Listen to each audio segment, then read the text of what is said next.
Krista nên in nệ nở vậy hun lo mong tắc mấy với nhà mình man tiệt tu lại zanin theng hun thà mình xiêm sắc tu kan pathian anh kim ti thei chu fakin am ro se amen pathian thu du kal khom kan ni karinga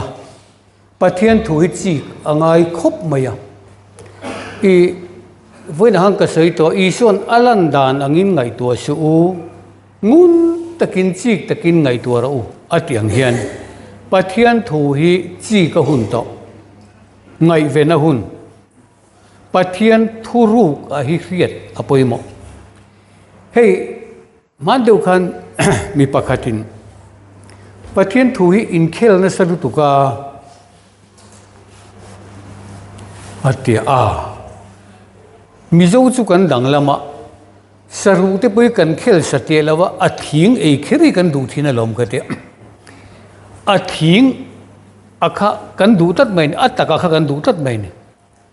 hei mizo te kan dang lam na em mai pathian ni min siam dan hi ni Israel ma sahu po kha an ni chuang mi lo Israel ma sahu kha pui thiam ten tempula Bible an share mai an ngai thamaya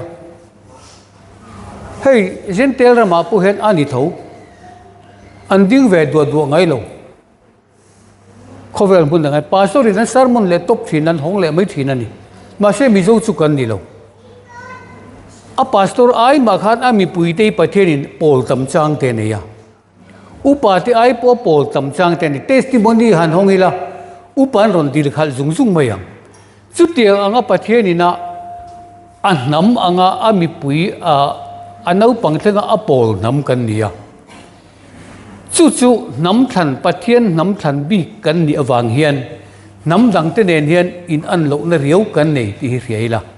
tuna po Krista le aram alo din chuan he nam hi khovel zong zong he ram chan chin tha hi rile tura ko te kan ni chu tak chu kan poimo na i hey entinan England te America te po Christian ram dian pui an ni Ukraine te hi Mizoram zat Christian ang zat 80% vela ni Christian ni Ukraine te po hi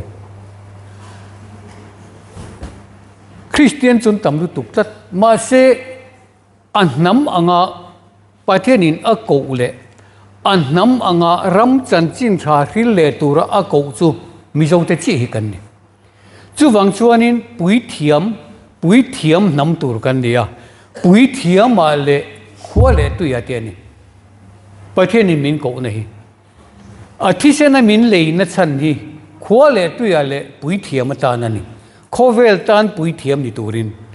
nang ni ho chu kan pathian pui thiam te an ti ang cheu in rampo zon chua kalsan lo khopuin tiang aten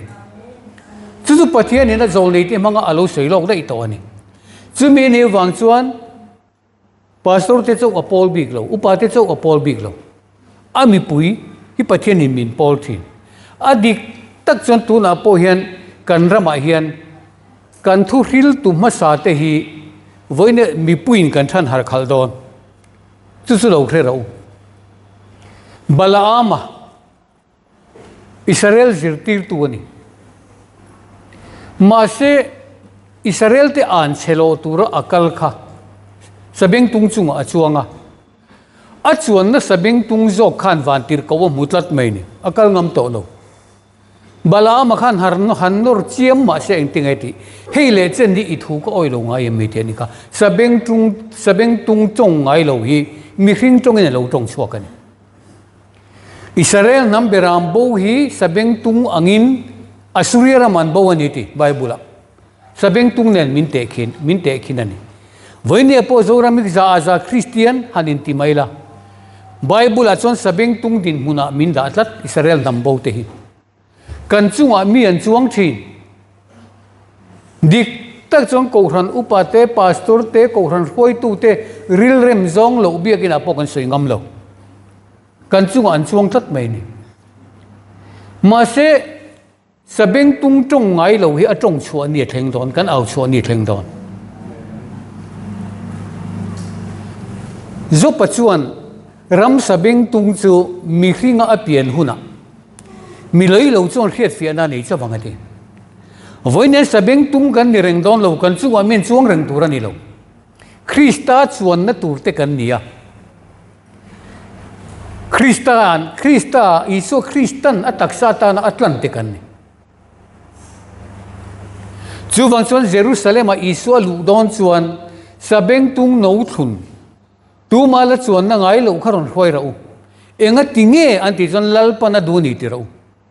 voinen nangma Krista ne na in nei na thleng tur hian dal tu tam takan om I khiat na ikal ngam lo fo dik iti na I om ngam lo fo pathian ain mi hring kan za fo thin pathian ain mi hring kan lau thin ani chu mi bo ye ta chu min chua pathian ne tu malom pathian ni min chua zale na tu malom sabeng tung no chuwa nge chuangin ilal chu tu noi ro taki a local don ti zai on fanu ne na ril ro te ni zai on fanu chu tu nge Israel ram ma sa zai on ma sa chu kan khereng alom ma se zai on fanu lal na ni lo thleng don tu na hian khu Israel ram din thar le na khu ni lo zai on fanu lal na lo thleng don zai on fanu chu eng ti nge kan khiat theyang thu fing toy manga piang in he thu fing toy hin mang to Bible in min khirani afanu in anu a chhun ti hi ati afanu le anu hian in chhun ngei ngei turani ti chuan Jerusalem pasa kan khia a tuna Israel ram khuni heta hi chuan afanu lal na athleng don o nang ran rual kul zai on fanu om na tlang in te na alo thengang ani lal na ma sa chu lo thengang eng lal na ma sa mo Jerusalem fanu lal na chu tiani Jerusalem fanu lal na lo thleng dona he Mizoram mi Israel ram thar tur ani ti tam takin an oi mi lo ma se lalpa le khabu a zong ro u ko pui nei lo pakhat ma om lo kim lo pakhat ma om lo ti Isayan bin khilani mane then zo la ka seinol to a afanu in anu chhun ti hi thu fing toy hi bai hat tat ro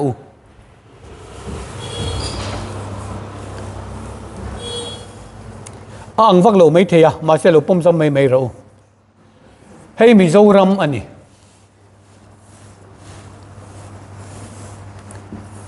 hei Israel ramani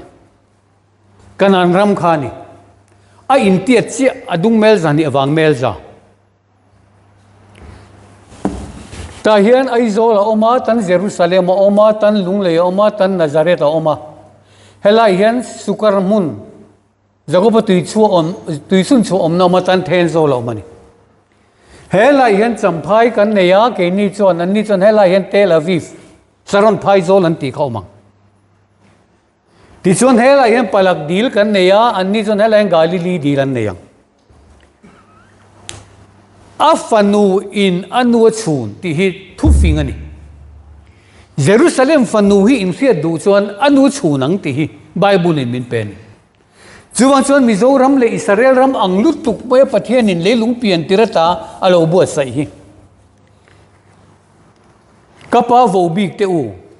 leilung siam tirata in tan ram bu sai hi changra uti in an ni chu kala hilang churam chu Krista le alal na ram turani Isu alo pian khan Emmanuel voina ka soito pathian kan ne na a om ti alo then theina ni Isu khalo piang ani thu ka soi main hla kan thang te thalai hla de ulet kan thang te ding chungin hla hi song kan samai thina kan thin lung hi in puan the lovin thin lung the ro teng deuh khan alang amo hi chon thili ti thei mai ma se thin lung lalpa na du thin tin dik nia kan khia thi pom ngam turin min duwa zom ngam turin min du bok hei hi mi hoi center ramani ti ka sei du ne dik tak chon Jerusalem kulpon lama om tur kha doi jepte mai mai lam om tur uite lam om tur Bible kha cher chiang ro ui re te nen in ang khat reng doi je phi rung mang te nen in ang khat reng Jerusalem thar lut lo tur akul pon om tur ka en chiang ma ro doi je ti ron jek nge nge voine pathian thu adik ti si isai chu thal tu ka dik ka ti zom ngam si lo kha ho ber pathian ni a zom ngam kha ni pathian en du ni mathaya bungruk chang som thum pakhat tanga chang som thum le pathum ilo ngai thang u chuti chuan enge kan eyang emo enge kan inang emo eng sinin nge kan omang emo ti lungkham su zentel ten chung zong chu an zong thina ni chung zong chu in mamo ti in pa wa na min a hereng ani aram le afel na chu zong ma sa zog ro u ti chuan chung zong chu apek bel cha don che unia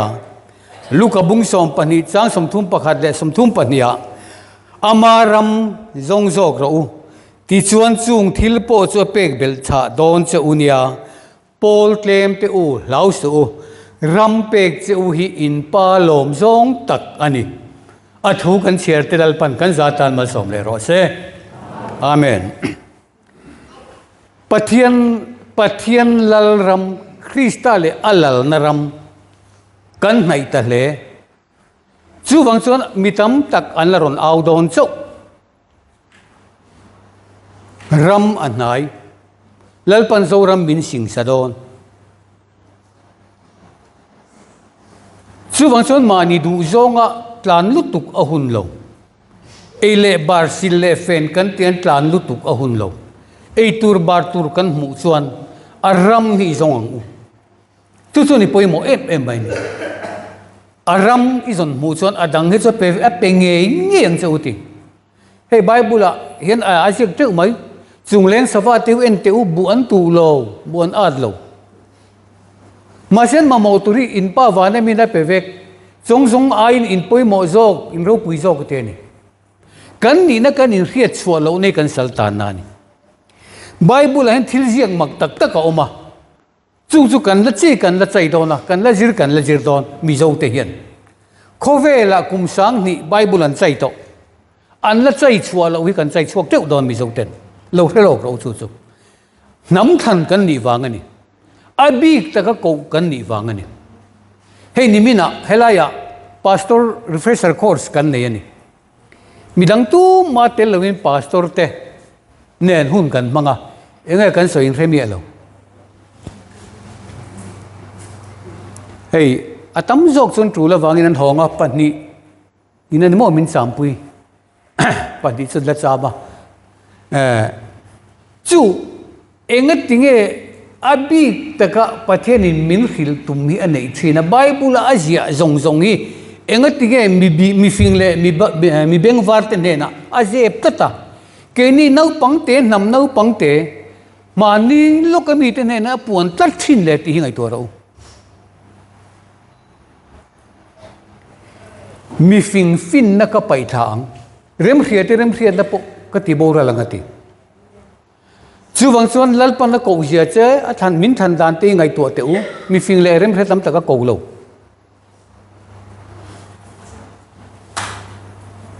thu hil a thak manga ami te chan dam hi pathian in tha ti le se juk ti da ya zanin po thu hil a thak de ulek soi ga duwa in lo na lu tu ka nga kan in do palang ti te su ka la wang reng ri hey bible la hianin pa soi che chu ngai dam ani ngan ti phot ma yang a soi che lo ngai dam thu soi mi lo wania pa soi che chu ngai dam a dot le chuan fa pa soi che po ngai dam ala ti le a soi che lo chu ngai dam ani nga ti mi lo wania a soi che chu ngai dam ani a ti je la tharau thiang lim meu soi che ro chu ngai dam ani lo wang a ti hey thu thung in thak te hi kan han tia trong ka hi chon thu thung in thak ani mai kan thin lunga po lang chiang veu mai thei thu thung a in thak tel ve thin tang hi riat tel ngai lo thu thung in thak ti ngot hi ni lo hun pui in thak ka hun pui a in thak ka thila in thak dang lam ve zel hi ni mak em chu ni chung jing a chon mi hring chu sei lo pathian po hi in thak dang lam thin ti lai kan hriat ka du Krista le alal na ram lu kan du ani chuan Krista le alal na ram hi kan chiang du tak tak ani chuan engat tige Bible a hian Isu le alal na ram ati lo engat te Isu lal ram ati lo voina po kan ngai thatwa kan Isu hian khovela ram ani ve mi lo ti ka sei du ama na sei lo he khovel hi karam ani lo ti mai kha ni lo chunglen sawa ten bu an ne ya si halte pon kwa an ne ya mi hring fa pa hian lung ha na nei lo te lo a soi chiang alom khovela Iswan ram ani reng lo karam chu ni se ka thui thoi te nan be yang ati ram lo om le tu rahi chu Krista le alal na ramata nan da dai ti ni ka sei du ni Bible lo chiar chiang ro Mizoram mi Iswa lal na ram tur ani reng lo Iswa hian lal na ram tur anei lo achan chu mi hring te tlan chuak tura pa ina ai oron tirani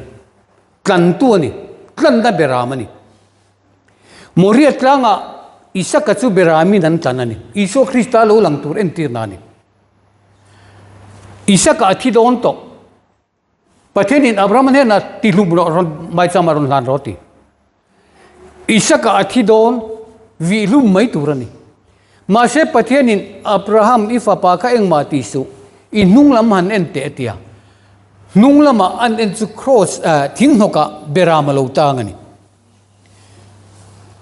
an kal lam khanin eng tiklai nge kha thing buk a beram tang kha om ten reng lo voina han ka soi zo ka soi tlon chuang man lawa nung lama zel hian pathian mel mui olti Isu po kum sang ni vela thi to kha voine kan chiang tan ve chu ani mo atlan om jei nung lama atang hena mu chen the ni Abraham te pa fa po kha malama ani lo I nung lam en ro ate nung lam an han le hoi chu thing hoka berama lo tang kha I fa patlan nan tar ro beraman tar kha ne nge lo theng Isaka thi tur ka anung ta lo man chuwa ta lo maya berama thi ta ni Isu chu kan nun theina turin kan dam le theina turata na beram tal ania an nun na aya kan nun theinan min tlanani hei ni tlan na om je chuni mi hring fa padam lai ni te hini khat chau po mu lein duang ma se in mu to ngai lawa a na turin atlan che ni Isu hian khongai vana tu man lon ngai lo mi hring fa pa vana tanga lo chuk chau lo hi chu mi hring fa pa vana hi Isu hi khoya pom se vana lo reng mai ni chu van huna chong kan ve theina turin Isu Krista hian min tlan chuaka atlan chuat te ram tur hi chu Isu hovaro rel na tur ni to lovin Krista hovaro kan rel na turani chu lai chu abung de in laman thiam lo mai the pathian hi kan the tlang tong chu mo YHWH ve animo alam thei lo consonant vek ani wang hian he nga hian consonant an data a ti hian ti hianin tian an da alam thei ani maya lalpai pathian ming anarani ni lam turani lo han ti poi anarana han lam le thei poi ni lo wa lam thei da tur ta zon bel angaya ti chon Jehovah lo ni ta chumi ma chuan he Jehovah za kan ti hi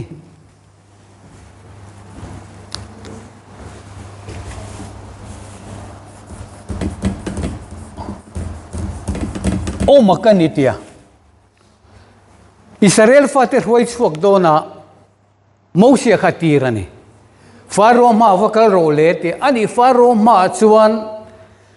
pathianin mintirani Israel te pathianin mintirani roi chuak turin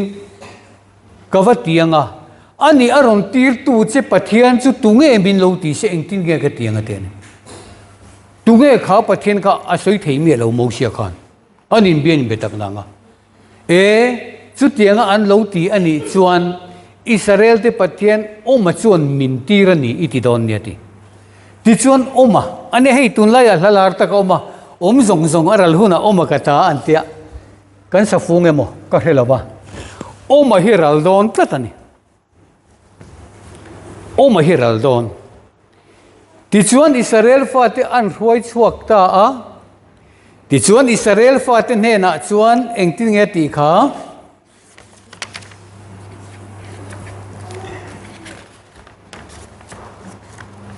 Abraham ate Isaac ate Jacob ate ne na khan Jehovah ang chuan kala in puang ngai lova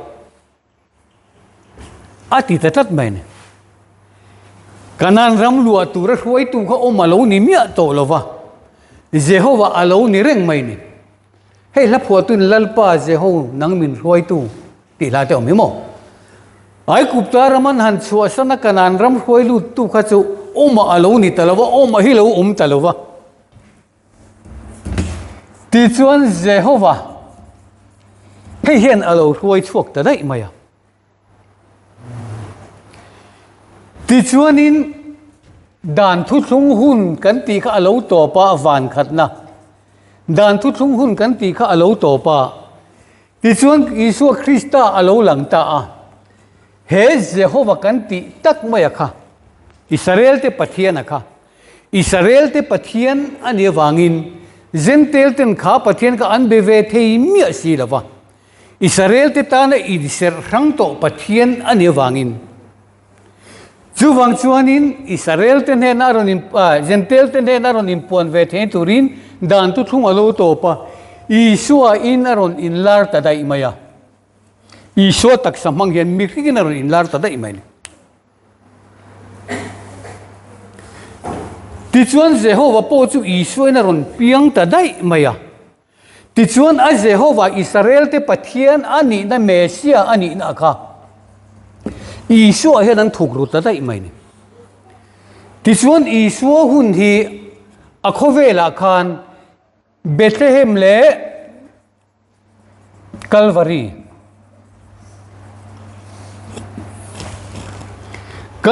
pialamis thole na ni to ni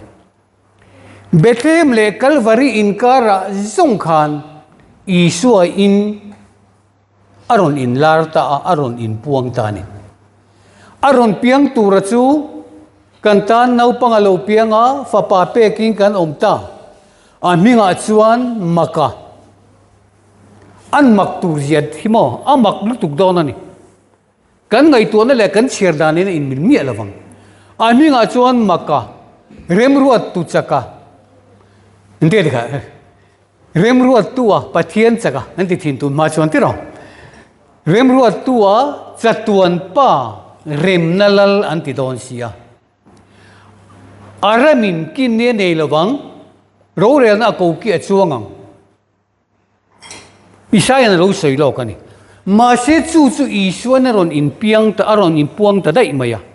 Bethlehem le Calvary in kara hian Krista ani thu hi puan aphal reng lo ni Bible en marau mi ten tunga ni min ti tia zirti te Isua na azo khan then khat chuan zol nei aniang an ti chea then khat chuan Eliza niang an ti chea then khat chuan Johanna niang an ti che atia angai poi mo vak lo ani nang nin tunga ni min khiat atingat mai ni tunga ni min khiat atia Peter khan Krista pathian nung fa pa chu ini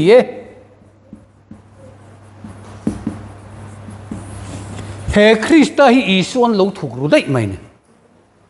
Krista chu pathian ania pathian chu thu ania tharawani atak satan Isu alo mang mai alo nia tin Isu ti po hi Judarama khon Hmingtang lon lu tu kan enti Isu Hmingpun tam khati lai po khan chu wang chuan khiat ran theinan Nazareth Isu anti kher thi Nazareth Salian Isu kha ti lo chuan Isu Hmingpun tam chung Isu Hmingpu zong zong a khan Christian da velo Nazareth lo sei lian Bethlehem lo piang chia Isu kan Krista hi thuru ki no mani ti chuan an va zo po kan Krista chu ini em an ti kan ke chu Krista kan ni lawati kha Isuan Bible a en ro ke chu Krista kan ni lawati Peteran pathian Krista pathian nung fa pa chu ini ti khan Isuan eng ting ngai ni ti Peter Barzona yang athole hei ti sa le thi sem khiat tir che ni lo kapa wana min a khiat tir che ni ti chial khazel ro khal mathai je kha chu ti chuan Isuan Krista ani thu chu tu ma ri lo turin ati ta te ni ka Krista ani thu ka tu man he na puang lo turin ati Calvary athi ka cross athi athole ma lo chuan Krista ani thu hi puan a phal lo reng re Isu hi an ho reng lo akila lungpui mo ber an du lo in satu te lung du lo chu Krista hi ni Isu an khen be chan ka Bible kan cher cheng ma te Isu chen zi du la lo dam lo ti dama an lom lu tuk so ngai ngai ne an zi mai ni a then pe chu no man beti la la lai sia mong un te lom man akan lala sia man tung tolom Isu ka ma se ni khalal tur ni reng lo mi pui abi ruk san dai mai ni lala siam tum reng Isu chu wang chuan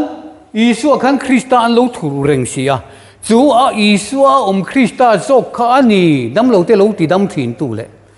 pa nen kan ni ke ma in kan ni lo ati tat na chan kha hei hi chatuana nun na ani nang pathian tak chau le itir Isu Krista riat hi chatuana nun na Isu riat digo ti chatuana nun na ni me lo Isu le Krista riat hi chatuana nun na ni Vanya kan lampol mai kan riat lo wang ani ti chuan voin choma ka soyang khan Jerusalem kan lu tanga min mananga nui za siam dan ten min baganga zentel ten na min pe angati zentel ten na pe ki namang Isu ju zentel te ta na pe ani chatan Bible kan mu tin malakia zia ka te rom zia ka te khan en chiang te a ming hi zentel te zinga aro pui don sia a ming hi zentel te zinga aro pui anga ani chu zentel te lala turani Isu zentel te zinga aro pui ta Isu mingi choi moi tur zentel hun khongai na huna hian kum sang ni chung hi Isu tra mani ro pui ta ka choi moi turani zentel te zinga aro pui nga zentel te lala tur ani Bible in min khil thap ti chuan ram huai te poin Krista ani ti an lo khria Krista ani ti an khria ta wangin an trong a phal lo Bible an siak zela ani lo le Isu Krista khria chu enga ne poi mo tak em Krista ani na muchiang tu te lom man tur chu Bible khan min khirani nang peterai ni ti ka khria ti ra che he lung pui chu ang ka ko khran ho karem chawang chu mi thi khokul kong kharin an ngam lawang chu mai la du tok lo van ram cha bi ka peng che engpo i phuara piang vana phora niang engpo le ai phele piang vana phela niang chu cha bi chu sin pe kan tiam dai ni ti chuan Isu hu na lo top ta cross an kheng bet ta ti chuan ni ma se la cross a kheng bet ba se kum sang thum na thole na then ma lo chuan ni thum ni thole na then ma lo chuan Krista ani na nga in puan na hu na theng thei ta si lawa chu wang chu na thole nu akhan in ma Galilee akala Isu chu Judai ram alo pianga nga Samari kal tlangin Galilee akal turani ti chuan Judai ram chu chiang kan ziak zo ka kan lo thai chele man ani mo Israel ram khu Mizoram ledling ang deu chi hian tin om ve thunga Lalram mi tin om ve thunga Israel ram khu Judai ram alo pianga Samaria akal tlanga Galilee akal turani ti chuan ram khatna ram ni na ram thumna van khatna van ni na van thumna kan ti hin dan thu thung Judai ram Samari khongai na hun tlan na hun kan ti Galilee thole na tlangani chuwa chu na thole chuan in ma Galilee kal tong enga ti a thole duan Isu Christian ti tak lova Krista Isuan ti tak dai Isu kha Krista an thukru dai to an ne na ka thu thu tur chu hei di lal panati an thin lunga ka thu pek te ka danga an ma ania ka omanga kian pathian ka nianga an ni chu ka mi ten nia voine hen Isu hovin ram kan lo don lo Krista de Lalram min hon sak don Krista lal na ramani ti chuan Krista chu nang ma om tong in nei na enga tige in nei na te hi hun bi nei de mai Bible hian asoi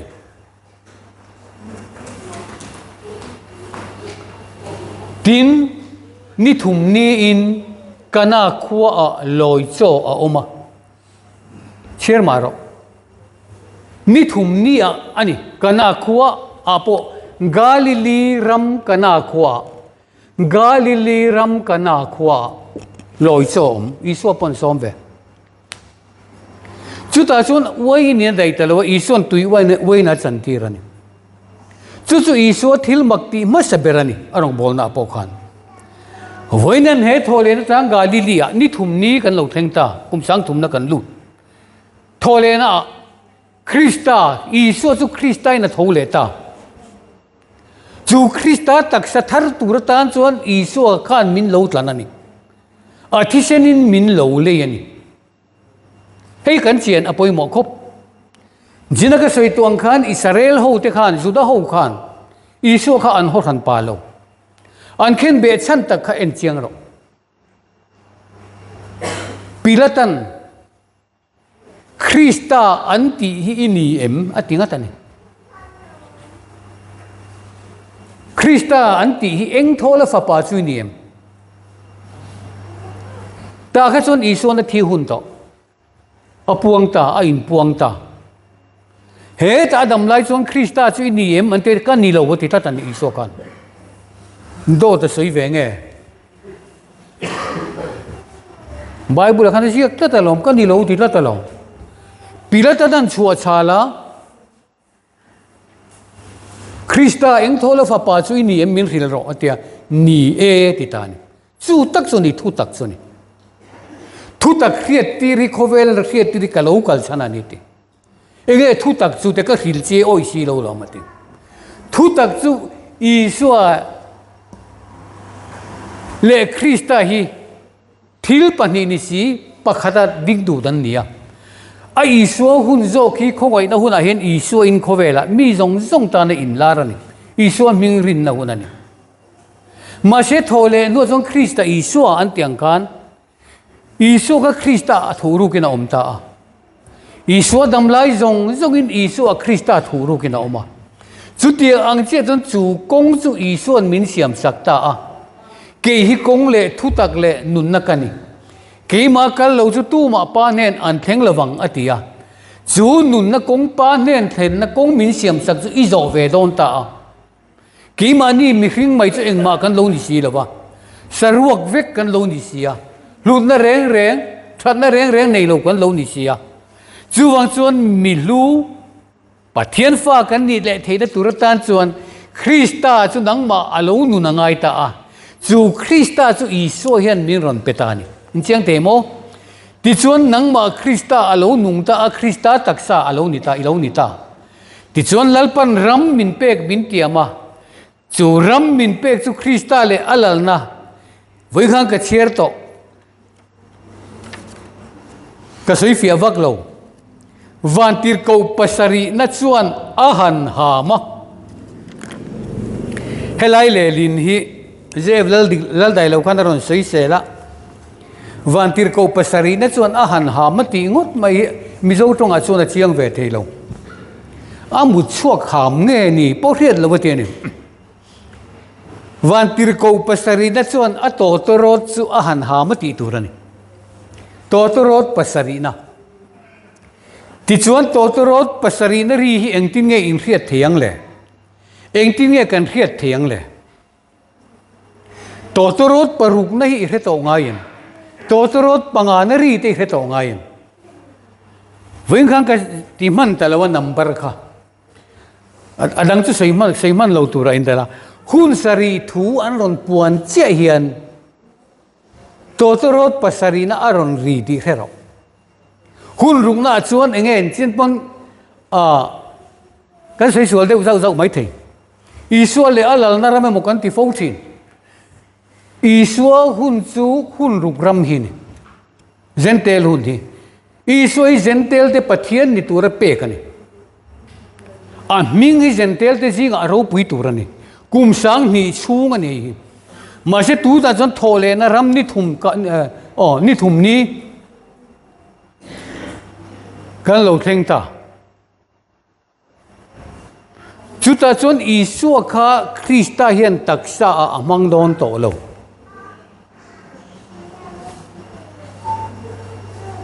Judaten Israelten an nola an pai nu kan ti kha iso ni reng lo Krista kha lo Krista eng thola fa pa chu ini em an ti che kan ni e ti che khan he tu dang kan ngai reng to lo ve hei pathiana in siamani kheng ber raun te ni kha kheng ber rau an khen be chan kha Krista ani thu apon che khan ani Krista tak kha an du talova chu ni in sa tu te lung du lo wa kha akila lung poi mo ber lo ni sia voine chu akila lung poi mo per chuan he Israel nam beram bo te hi chu Krista chuan alal na ram turatang kan rami min bo sai ta chu wan chuan Isu le alal na ram ni lovin Krista le alal na ram kum sang kha chung ro rel kan ti po ama Krista nen ro rel in dan om tong Isu nen ro rel tur mo kan ti zel Isu le Krista yang kan chiang thei lo wa chu ni pa soi chia chu ngai dam thu thung hui soi chiat a thiang tlat khongai na hun fa param Isu hun poi soi chiat thiang tlat ani ma se tharau thiang lim a hin te ram tur van thum ne roi chu hemi soi chia ro chu ngai dam ani to lo wang ti tatan chu wang chuan Krista le alal na ram a ram le a fel na hi zong ma sa zok ro ule a ram le a fel na in zon mu chuan in tak samamo zong hi a pe ve kang cha uti chuwa chuan zo ram re thei kan ti thin hi lalpan min develop don tui thuk tak noi lama tui te in tha in thil lu a chuate nira chua thil lu te leilunga oma du sakna te ate ni kha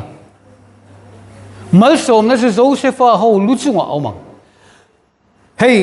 Mizoram a hian oil atam anti an ron zong thin an mureng ma sen lai chok du lo ngai lai chok mai lo nuai lama bok reng tui thuk tak mal som nei ram a in the hon lo chuan lalpan la ka phal lawang chatuan tlang to bre mal som nei min pe ka duwa ti chon khove la hian Krista le alal na ram me lo ding chok don ani Krista le alal na ram Isu ring tu hi chu an tam lu tu khowai na huna ram tam takan om ma se he khove ri karamani lawati Isu ya lalram din tum lo reng hi chian na tra Krista le Isu an kan chiang lo fo thina Isu rin huna om ma se tu na chon Isu a om thin Isu tinung tu Krista Mesia kha Judaten kha Mesia kha an buak chara Isu na local dai mai sia Isu kha Israel te lal tura ni lo Zentel te lal tura ni tatan chuan min mananga nui ja siam na min siamanga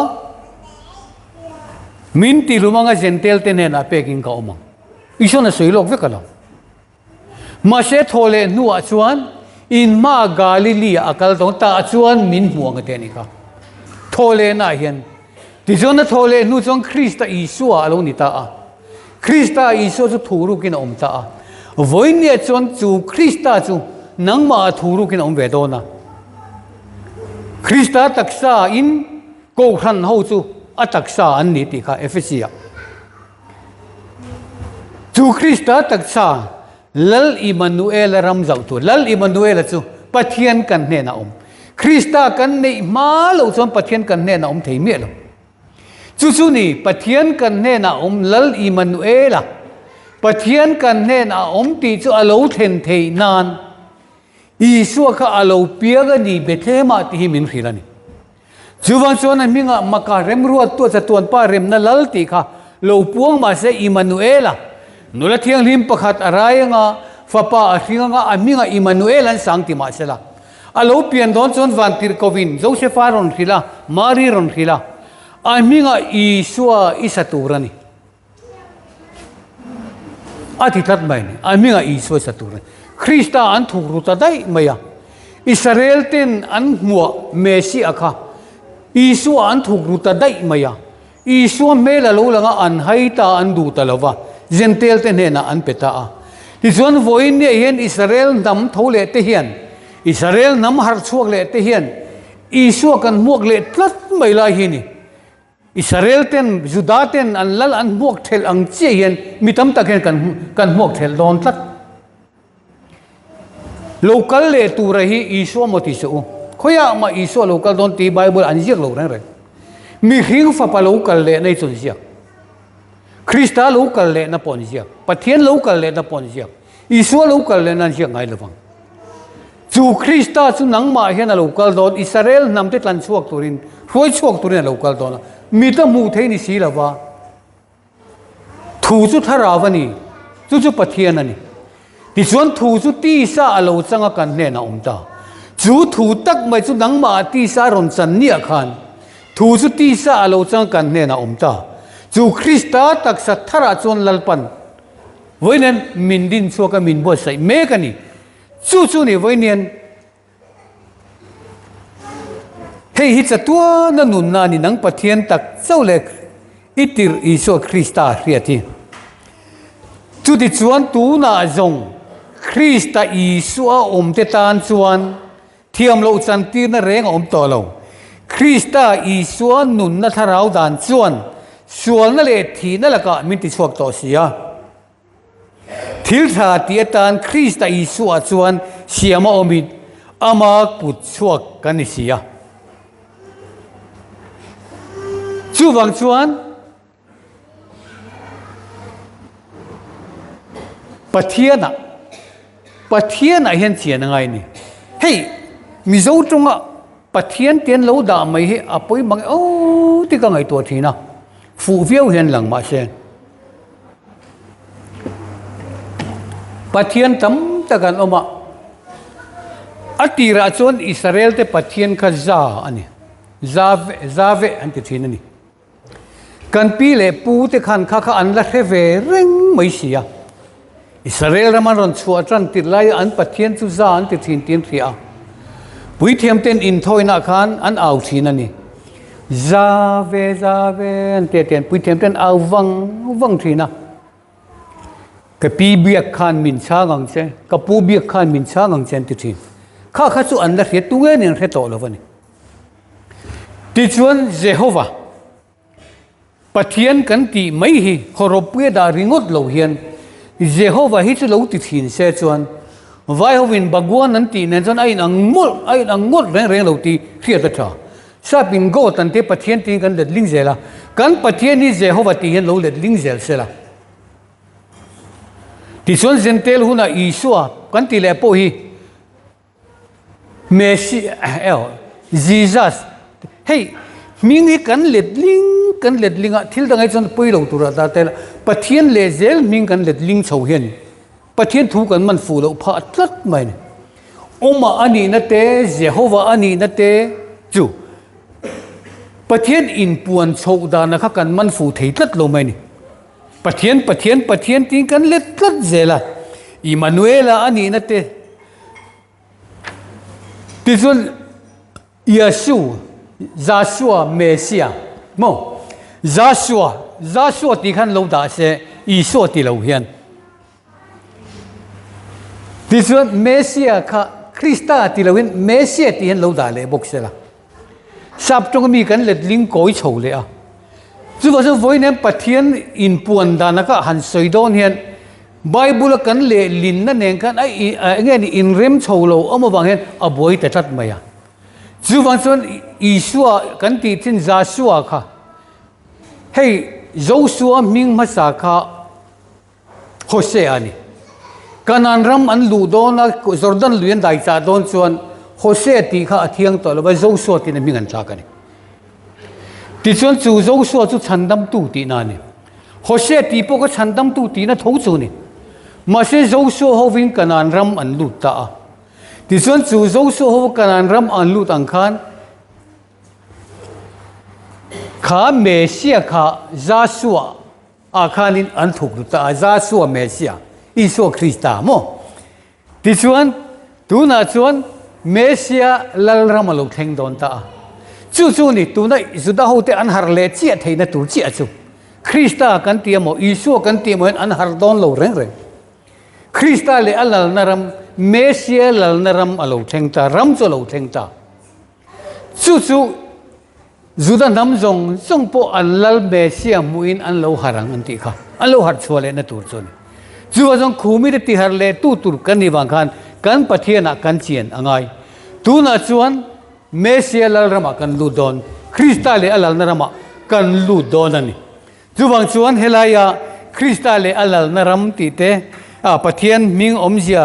YHWH Jehovah heng te gentel ten eng ti kong zong mai min trom theilo Jehovah hi gentel te pathian ani lo Joshua te Messiah hi eng ti kong zong mai gentel te pathian ani ve theilo chu wang chuanin kanan raman han lu chia khan Joshua tu rong ngein bol don na tiang chia khan voinan tu rong nge kan bol don kan than felangai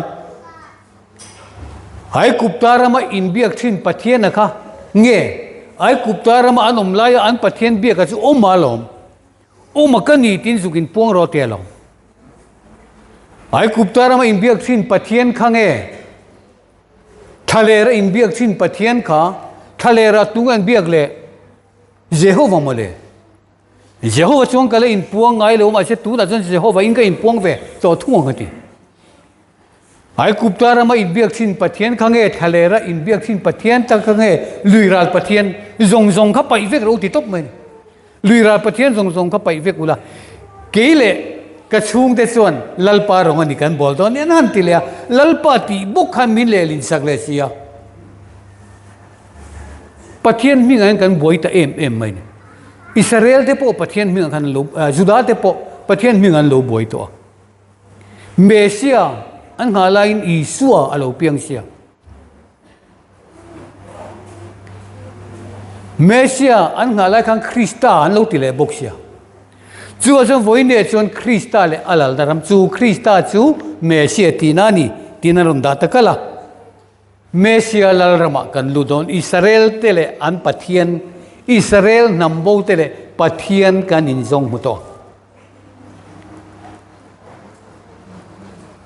Tutsuni lal Emmanuel ram zau turle lal Emmanuela pathian kan ne na umtina aram trana do ve turian ti song Calvary tlang chunga thuk na puite ke chia kan tiang khan lung pui lo khichata iso thi ti na mai ni voine po iso tra ma lo to pa a Krista zong ni nain khovel ro varel to don lung pui lo khichata chu vele thana lo in honga Israel te thole ta kongarin hongta mi thiang rim mu hil to te chu taksai nan lo thota kho thiang rim aron in larang ati mai chu jong kan thole na ma huai tu ani chu kong chu mi ron siam saka chu mi kong akal tu chu vinen nam min ti thang har ta me kani kan lal kan chien angai tu nu nge kan zui don ti zentel te nen pathian kan in trom thiang to lo luiral pathian zong pai vek ro ram lo luang ma sa tu te pathian po hi pai ro ti an jiek sip chier te sin voinen mi zo ram lo lu tu te pathian zong kha pai vek tur ni chu ram lo lu tu te pathian po pai tur ti lo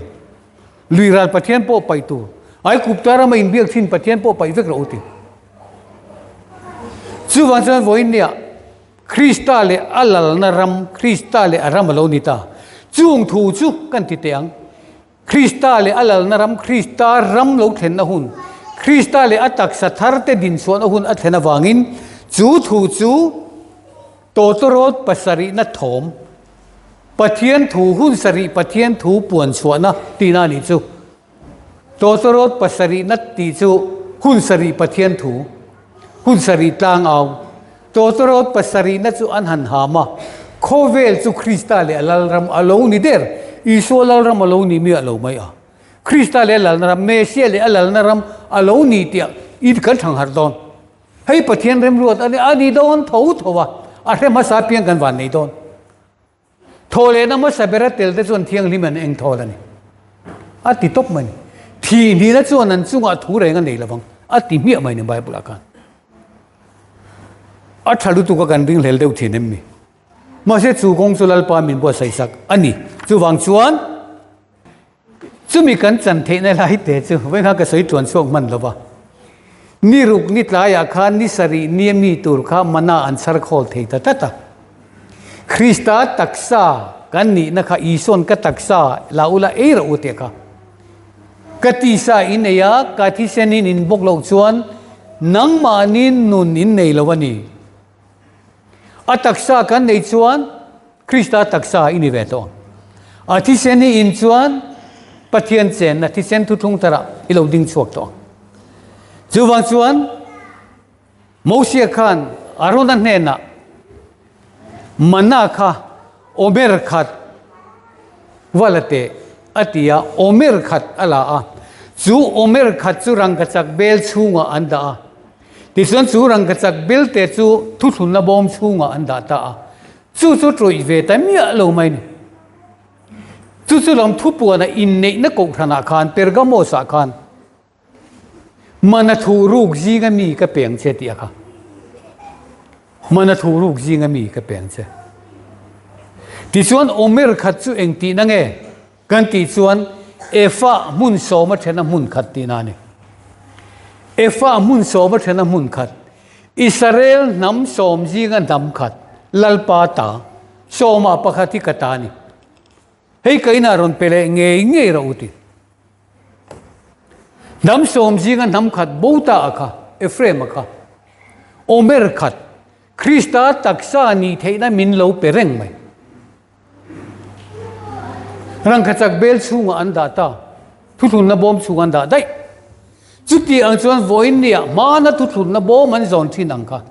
อิสุคริสต์ค่ะทุนนบอมินเขาเวลาอโลกละจูอัตุทุนนะคริสต์อัตุอิสุอันดาอัชูงอัส่วนอิสุคริสต์นี่นะ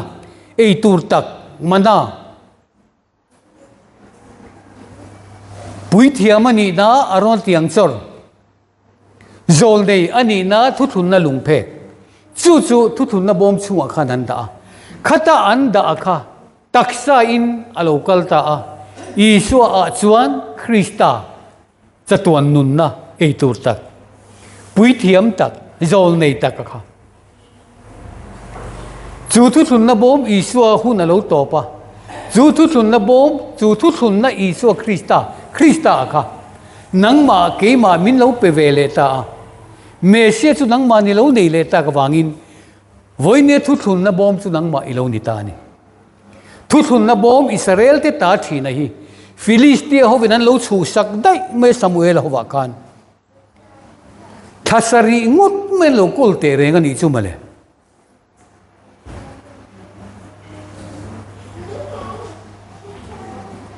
อิสุคริสต์อโลกาลาเซนเทลเทนเฮนันเปตาบุกเซียกุมสังสรีเพ่งฮิทุนนบอมอิสราเอลเตตาตูไรเซนเทลเทนันกอลฟิลิสเตโฮวินันกอลมาเซฮียันอันมันเนี่ยชัดน่าช่วยเปล่าฟิลิสเตโฮวินทุนนบอมอันกอลค่ะอันตันเชียดด้านนิตรัดไม่เนี่ยปานดำเทโลงดดำเทโลกันสารกันเตียงหินยันสุอันเวตัจวไม่ยันมังอ่ะทุนนะบอมอิสราเอลมาคิร์เลตุบไม่ยังอุนเตียสุดที่อังเชียจนวันนี้ยัน chu thu thun na bom chu kan ne na rom kir le ta ni chu kan ti mai ga toy zong in chu kan lo lam the zo suwa lo wa lung pui chu an ngat renga tu mai Jerusalem ala lu na chang an the si da wa than ni ngot ani lo min da kum sang ni ngot mai Krista taksa kan lo ni thiam reng lo mai ya tu na chon zo suwa lo wa tang khan Davida in Jerusalem ala luta ram lo theng tur kan pa Davida ram chungnung bera khen hosana Davida ro pui na chumo Joshua lo wa thu thun na bom reng mai kha Jerusalem ala lutani voine po kan Jerusalem zorama hian thu thun na bom ila lutang u thu thun na bom ini nang ma isu anung lavin Krista nun ti ro hei pa lom zong takani pathian de sei se te min ti mai menge ateu lo pathian in kang kong mi bo sei sakani ngun takin bible che ro pathian hian hun bi ai siam vek ai puan dani athak thi chuwangin voin ni a hian chu Krista du lo tu te zong chu antichrist Krista do dal tu ten lo chuak do na ti khani Krista du lo tu zong isu du tat tu ho hi antichrist an ni don Krista do dal tu ten ni don bible in lo cher don ya kan tu sei te lalpan kan za tan mal so ro se